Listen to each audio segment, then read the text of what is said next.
and carbo. What? Talkings with Kev. Lowe. So something that quite commonly starts a prolonged period of bad mental health for people is what is called the burnout. For me, about, over 10 years ago now, I had this, and that was a real turning point, a bad turning point for my mental health. Burnout is a state of emotionally, physical and mental exhaustion caused by excessive and prolonged stress or overwork. For some, it can happen gradually, and for others, it just happens. Snap.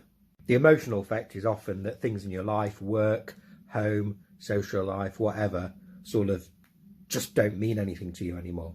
And you feel like you have nothing to give those things anymore. And the physical effects can be the weakening of the immune system and your metabolism. So what are the signs that you're heading towards a burnout? Every day is bad. Things that you normally feel passionate about, you just feel you've got nothing left to give them. Constant exhaustion. Nothing you are doing at all is enjoyable. Changes in eating habits, sleeping habits, self-care habits, headaches, muscle pain, a constant feeling of defeat, helplessness, pointlessness, absolutely no motivation, no get up and go whatsoever. You notice you're thinking more negatively, more cynically than usual.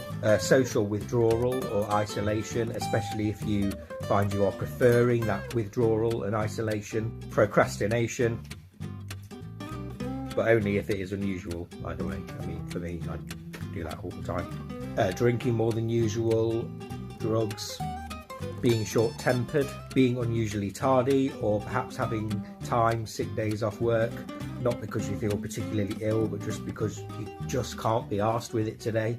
You get the idea. So what do you do if you start noticing these things to avoid the burnout? Well, firstly, the easier stuff, in inverted commas, take a break, a significant break. Reduce your to-do list and your time frames for doing things. Prioritise a bit. Take a break from technology, from social media. Take stock, remember the things that you enjoy doing and plan those into your day, into your life. Sleep. Reduce your nicotine, alcohol intake. Things like that may feel good at the time, but they are not good. Apparently omega-3 fatty acids are good, and vitamin B complex. Reduce your unnatural sugar intake and your sugar intake overall. Reduce your carbohydrate intake. I call that the easier stuff. It might be very difficult, in fact, for some of us, but I just mean it's perhaps the easiest stuff to think about and take quick action on, maybe.